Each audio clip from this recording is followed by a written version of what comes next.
I am here today to provide a briefing on the city's snow preparedness. I am joined by the city administrator for DC, the director of the Department of Public Works.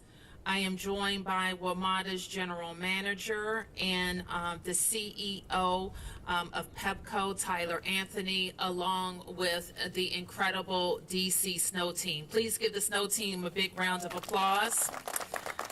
Our agencies that make up the snow team include the Mayor's Office of Community Affairs, the Mayor's Office of Community Services, DHS, that's the Department of Human Services, the Department of Health, DDOT, HCEMA, DGS, our General Services Agency, and many other people behind the scenes who are preparing for this weekend snow event in next week, which we expect to be a very cold week. So by now, people have heard about the significant winter storm that is headed our way. These are our expectations. Our team is briefed by the National Weather Service regularly so that we can be prepared for any changes in the forecast or conditions. We expect snow to begin Saturday evening. It will continue throughout the night and into the day on Sunday and possibly into Monday. This will be the largest snowfall we've seen in a long time. Current projections have at least 9 inches of snow falling with the potential for more. There is a possibility of freezing rain overnight Sunday into Monday, which will increase hazardous conditions. So at the same time, we're also headed into a very cold week. On Monday night into Tuesday morning, we are expecting wind chills to be below zero. So to make sure we have all the resources we need to respond, I am declaring a state of emergency in the District of Columbia, effective now. We are also requesting vehicle support from the DC National Guard to ensure our first responders are able to move around the city during the storm, and that request has been made. We're also out today to spread the word to the public to get prepared and be prepared. We need you to get inside. We have our outreach teams out all week getting people into shelter. And let me be clear, we have space for everyone. And this is seriously dangerous conditions for people to be outside. If you still see people outside, call our shelter hotline by calling 311 or by dialing 202-399-7093. We have shelter space available for everyone who needs it. We also want you to be prepared by charging your devices, locating your shovel, finding your flashlights, and make sure you have enough batteries for them. Don't wait until Saturday to get stocked up for groceries, and have a plan for your senior family members and senior neighbors.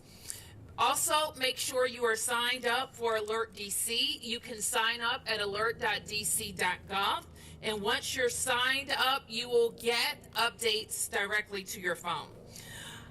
And once we deploy our snow teams, don't crowd the plows.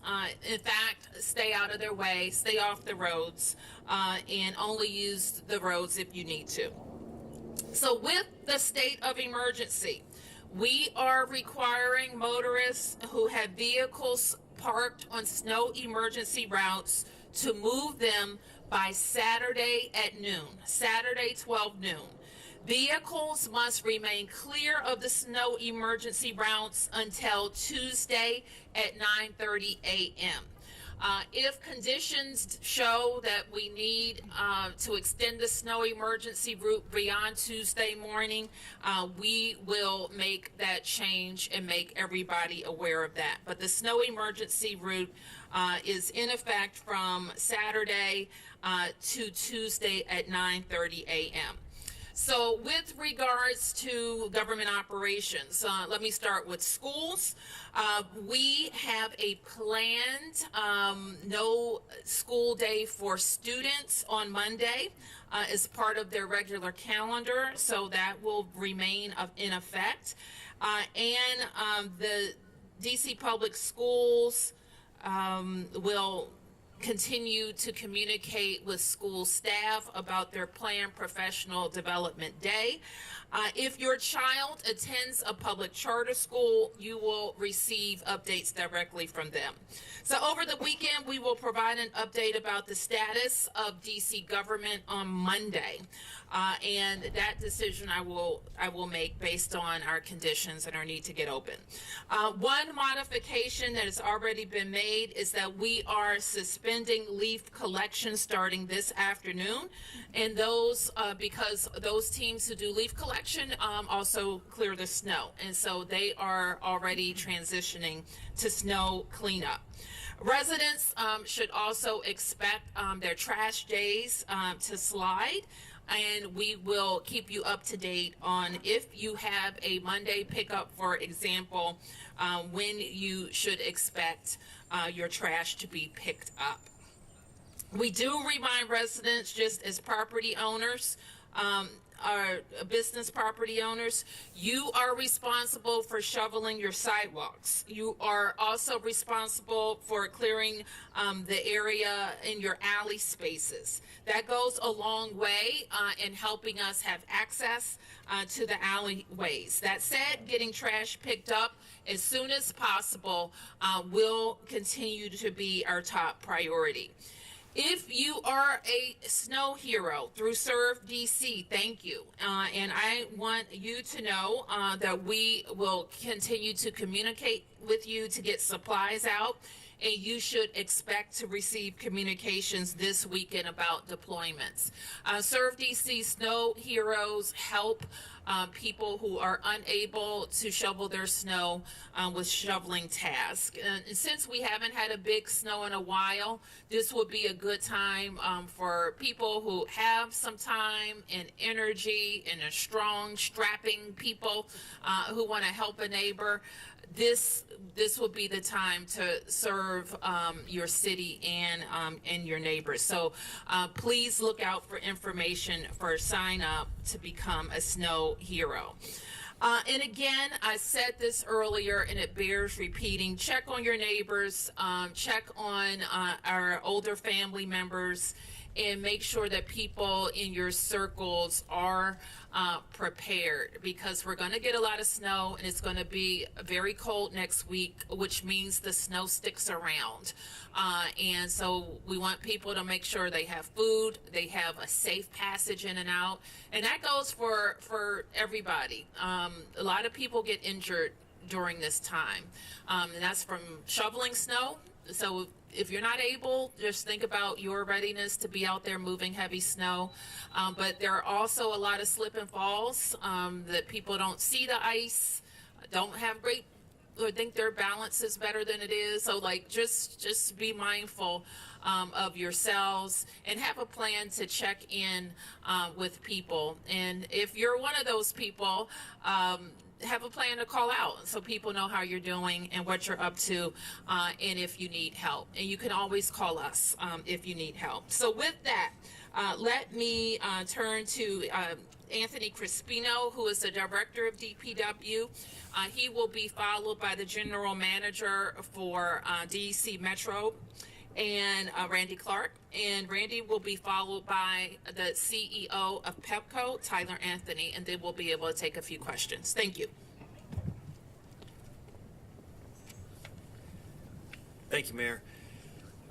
So I just want to piggyback on what the mayor has said thus far. We are taking this storm very serious. The forecast is starting to firm up, so we have a better idea on what to expect in terms of snowfall. DPW and the snow team have been preparing for a storm somewhere in the neighborhood of 6 to 12 inches with potential for ice on the back end. So what our preparations have been is making sure that we have all the employees and equipment available to address the conditions that we're facing. Operations actually began last night at 7 p.m. We began brining the streets, and we will continue to brine the streets for through tomorrow before the snow begins. Once the operations really kick into high gear around noon tomorrow with the commencement of the snow emergency, we'll shift over from brining to salt to get a good layer of chemical down on the streets. And then once the snowfall starts, we really will begin to turn to straight plowing until the snowfall lets up. At the point that our operations really get into full swing, we will have in excess of 800 employees dedicated just to snow abatement and removal, and over 300 pieces of equipment, which includes some of the vehicles that you see behind us.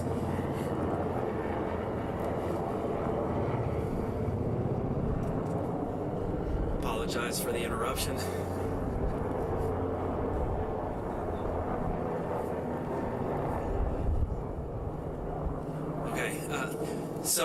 Once snowfall gets underway, as the mayor said, we need everybody to take this serious. Please make sure that your cars aren't on the posted routes. We want to be able to clear from curb to curb so that fire, EMS, and other essential services such as DC Water and Pepco can get to any calls for service as quickly as possible during the duration of the storm.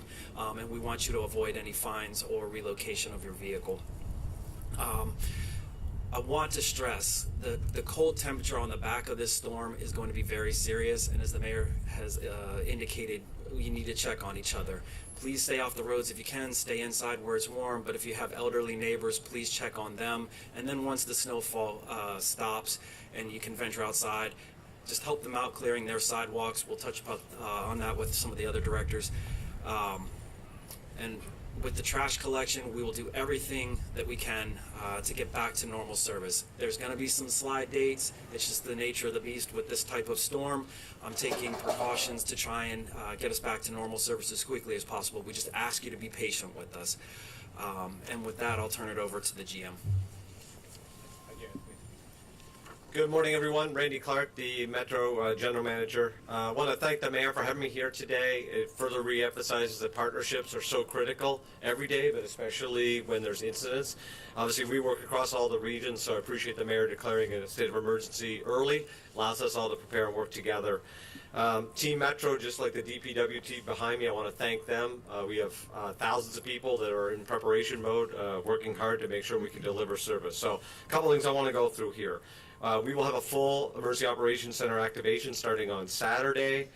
We actually have, for the first time, staff embedded at DPW, so I want to thank DPW Director for that coordination. It is so important for sidewalks, bus stops, all that kind of coordination. When it comes to Metro, we have over 400 pieces of equipment for snow fighting and hundreds of people that will be actually deployed. So all the prep is active, just like DPW is here. So on the service front, rail definitely can operate in snow, but all snow is different. We are expecting very heavy snow, and obviously then the potential of ice. That is what we are most concerned about at Metro, is the buildup in ice. Extreme cold temperatures, the mayor mentioned too, also lead to potential rail breaks. We've had a few this week with the very serious cold. So all of that is, we are going to run rail service at the ability of safely running through those conditions. So it could vary. We are not going to run one line and not the rest of the lines, but it could vary in sections where we don't have full availability to run safely. So all track work that we normally had planned for this weekend has been canceled, and all of our staff are in. One thing that we're going to be doing, we're going to be storing trains inside, so we could fit about 60 train sets, give or take, inside the tunnels and all of our inside stations, and we'll be activating that very late Saturday night. We have our de-icer trains are already prepped and ready. Plow trains are ready, and all of our polisher trains are ready. And so we're going to be out doing all of that type of work. And again, we like DPW, will prep. When snow gets there, we'll plow, and then back to prepping for the ice after that. On the bus side, bus is heavily dependent on roadway conditions. So I want to just reiterate my thanks to our DC partner, but also our partners in Prince George's, Alexandria, Arlington, Fairfax, Montgomery County, Maryland DOT, Virginia DOT, we run on their infrastructure, and we work together to make sure those roads are safe. So where there's hills, where there's narrow roads or tight turns, that's especially challenging for us on the bus side. It's pretty clear we're going to have some bus impacts. There's probably no way around that. The question is how severe. We may have some temporary suspensions, but we are going to do everything we can again to serve especially places where there's critical staff. Hospitals, grocery stores, things of that nature, and we'll work really closely with HCMA and all of our other regional partners to try to get people to those critical resources and critical facilities the best we can. Put all that in Metro Access, same deal. Service conditions will determine that. We are already proactively reaching out on the Metro Access side to try to reschedule trips. If you do not need an absolute kind of life mission out on Sunday morning especially, we ask that you please, use some weather sense here, stay inside, look after each other, as the mayor said, and then travel after that. On the notification side, we please ask you to hit Metro Pulse is our best way to get real-time information, or WMATA.com/snow. Also, all of our social media or with people in the regular media. So, last thing again, I want to just really emphasize this. We do not know what we are going to run right now. People have been reaching out. What is Metro going to do? No idea right now, in the sense of, because we don't know the conditions. It's going to vary based on these conditions. We will only run service if it is safe, and if it's safe, we're going to run as much service as possible because we know how critical Metro is in people's lives in the DMV. So again, please pay attention to alerts, and they could be dynamic and real time, especially between late Saturday through sometime on Monday. And again, thank you, Mayor, for having me here today. I think Tyler? All right. Thank you, Randy. Mayor, thanks for having me here today. Couple comments. Well, first, my name's Tyler Anthony. I'm the president and CEO of Pepco Holdings. And I'll start by saying, as you listen to the weather, as you listen to the different report outs, for us, this is an all hands on deck situation. We don't know how bad this is going to be, but for Pepco, we're preparing for the very worst. We have 3 priorities right now as we prepare. One is, are all of the power lines on system in configuration, and do everything we can to prevent those outages with the necessary configuration, backup lines, etc. So step 1, prevent the outage. Step 2 is when we do have outages, and when you hear about this ice, that's our concern as well. When you get heavy icing of the lines, they can tend to come down. But the second item is, do we have the resources? Our emergency facilities are all up and running. We're pre-staging material all throughout our region and the different service centers to make sure we have all the necessary equipment and staff. We continue to bring more staff in from our neighboring utilities and from different contract groups to supplement all of our existing folks. And then lastly, and every bit as important, is that we communicate, and we communicate transparently with our customers. People need to know if they have an outage, what we know, what's the action, what's the restore time, so they can make informed decisions about their current situation. So again, our 3 priorities. Let's prevent these outages. Let's get them back as quickly as we can and be prepared. And third, we must communicate everything we know and be transparent about that. I'd like to direct everybody, a great resource for us is our outage map. You can find on our web link. You can see it. And also, I'll say a top priority for us, you heard Randy talk about it, is safety. Power lines can tend to come down. They can be buried in the snow. Safety is a top priority for us. I ask customers to report their outages. We have many ways to report them. We need your help in that, whether it's online, whether it's on the phone, or you can text us. Just go to our website. You can find all those different segues. So, I also want to encourage, as my colleagues talked about, I want to encourage residents to be prepared. It can be as simple as making sure your phone is charged. I love the mayor's comments about looking out for yourself and looking out for your neighbors.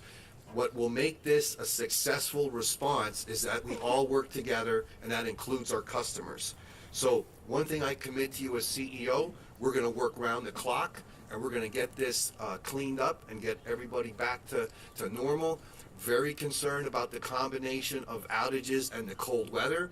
that can get very serious as it pertains to our residents. But you have our commitment. We're going to be here 24/7. We're going to continue to prepare, and we're going to respond appropriately.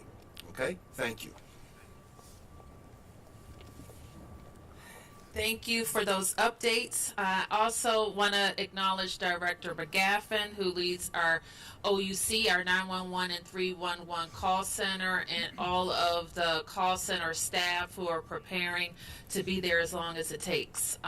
And they are emblematic of a lot of our workers.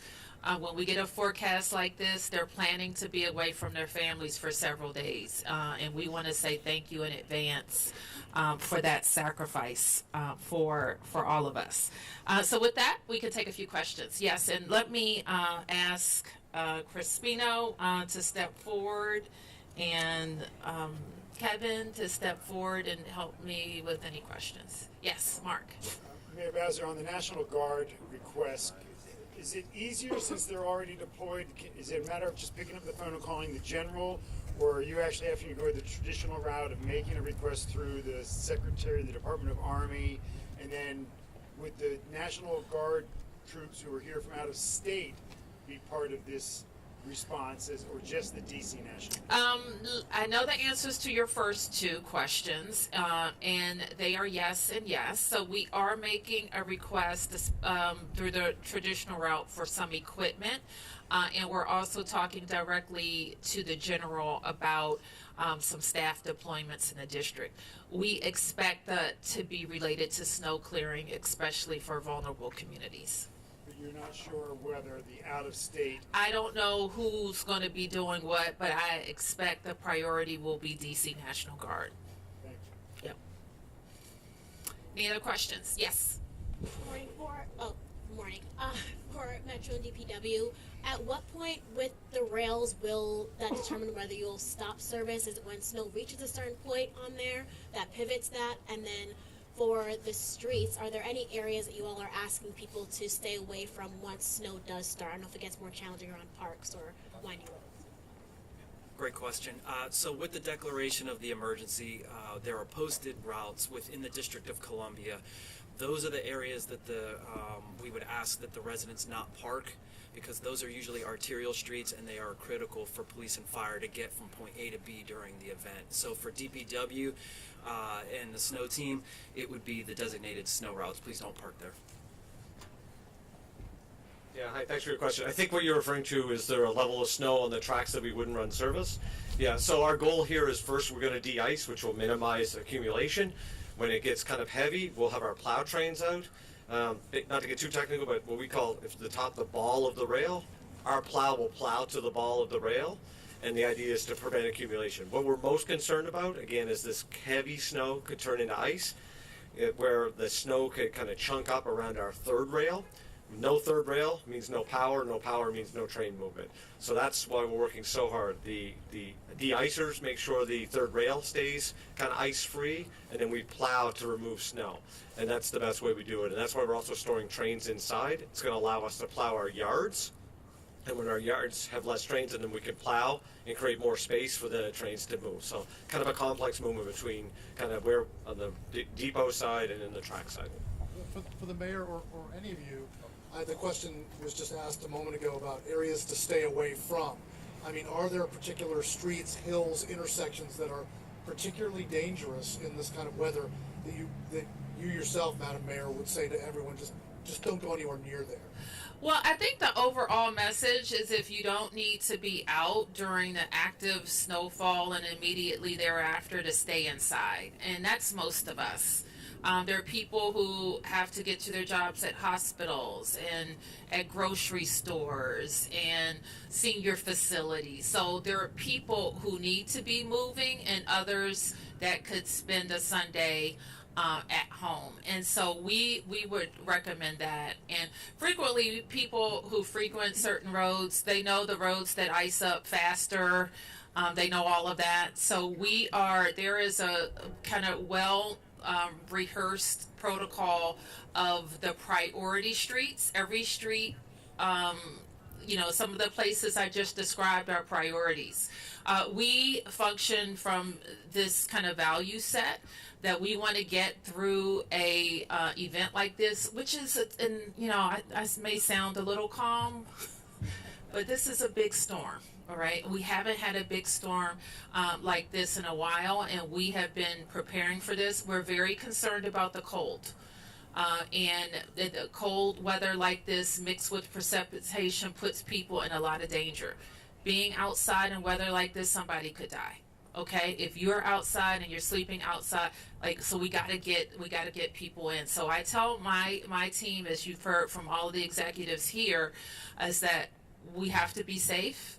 We want to keep people safe, and we want to keep, we want to see everybody next week. Okay, so that's what we want. It's also a priority that we get open. Okay, we are a local government. We provide direct services. And so it is always my focus that we get people open.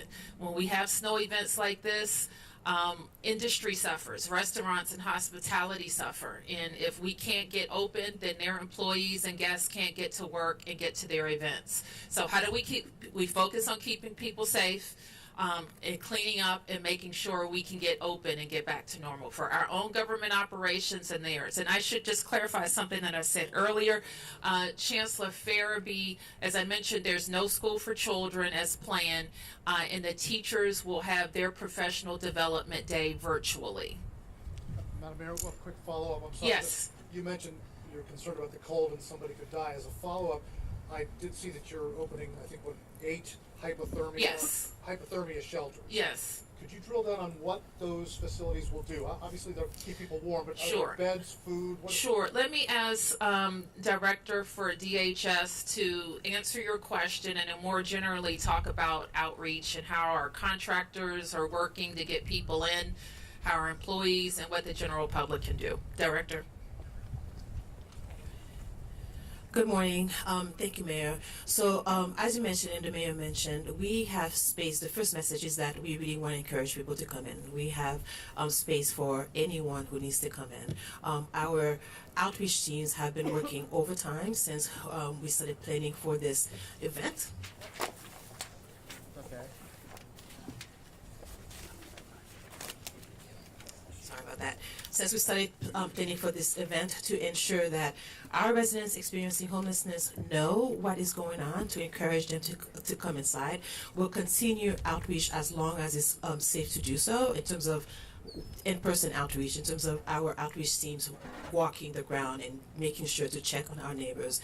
Our shelter hotlines will continue throughout the storm 24/7 to encourage people who have chosen not to come in, but also distributing warming items for folks who may choose to stay outside. While cold weather injuries are preventable, so we really want people to come in. However, we also want to make sure that if folks choose to stay outside, they have the resources to keep safe outside. Our hypothermia shelters will be open throughout the storm 24/7. They'll be receiving food, case management, any other services. So we plan to not close our hypothermia shelters during the day. So starting this evening at 7 p.m., they will be open until the end of this event. They offer clothing to people too? Yes, our shelters, low barrier shelters, offer clothing. Our daytime drop-in centers offer clothing. Thank you. Can I just follow up on it? So, will there become a point where you would compel people to come off the street involuntarily if there's people living in tents or otherwise unsheltered? You keep saying encourage them to come off and provide them with supplies, but does there come a point where you would actually compel them against their will to come in, either FD12 them or other means? So the purpose of us continuing to do outreach is to check on folks. So in some cases, when people may choose to stay outside, but they're also refusing the additional resources that they need to stay safe outside, then we would call the community response team to do an assessment to determine if this person needs to be FD12. Yeah, I got a message or a question for Pepco, I guess. You see, especially in the suburbs around here, increasing chances of sleet and freezing rain. How much does that impact everything compared to the snow? And then just the sheer size of this storm, how does that Does it hinder you from getting more support from outside the area like you sometimes do when big storms come? Yeah, great questions. A couple there. So the outside resources, when you look at the size of this hitting our nation, resources are tighter and tighter. What's beneficial for us is sister utilities, Delmarva Power, Pepco, or PECO up in Philly, BG&E. We'll look at this and say, do we need to move any of those utility resources around? And we're pre-staging everybody.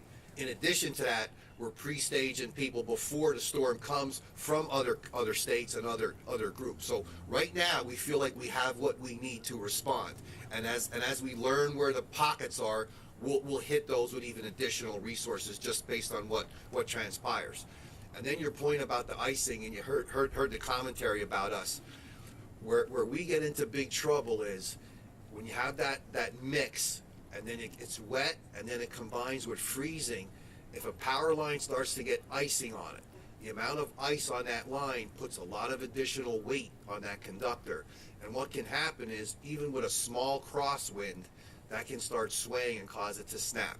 So you typically, have the risk with trees, and now you have this risk with ice. So that's what we're going to be paying close attention to. And as you've heard us discuss, it's a big watch area for us right now.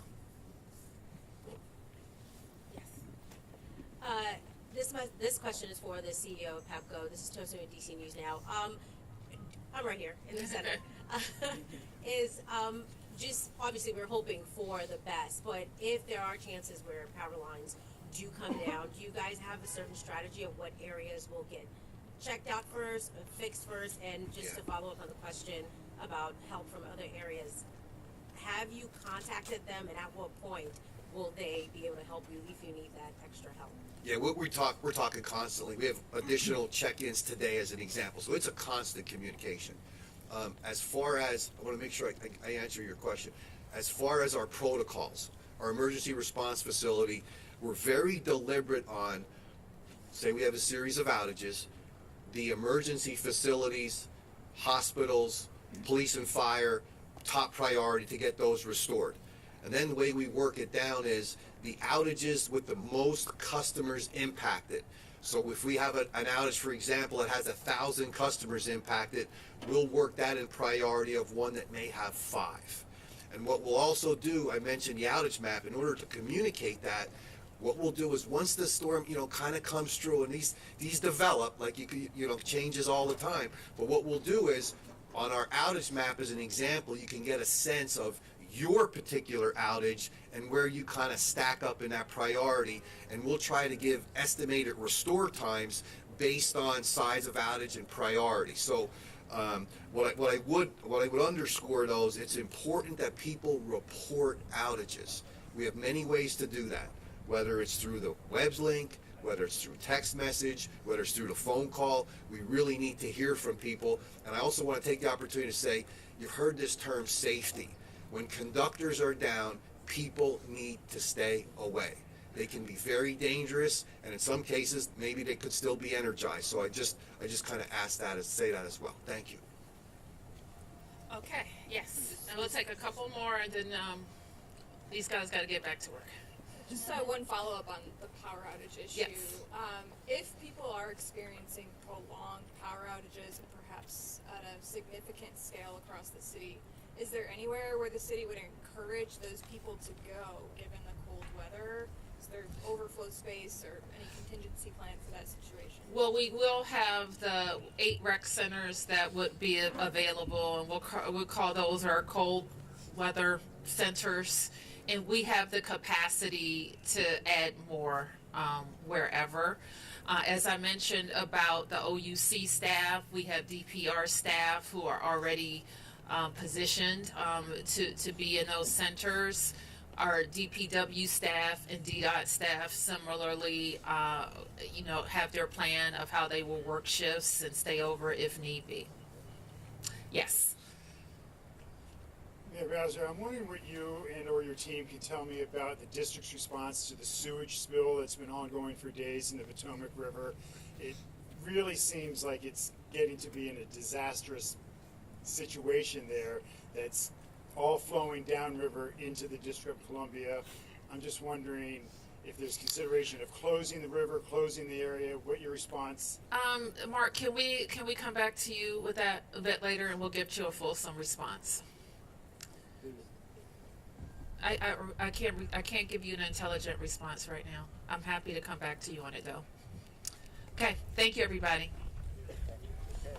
Good luck, everybody.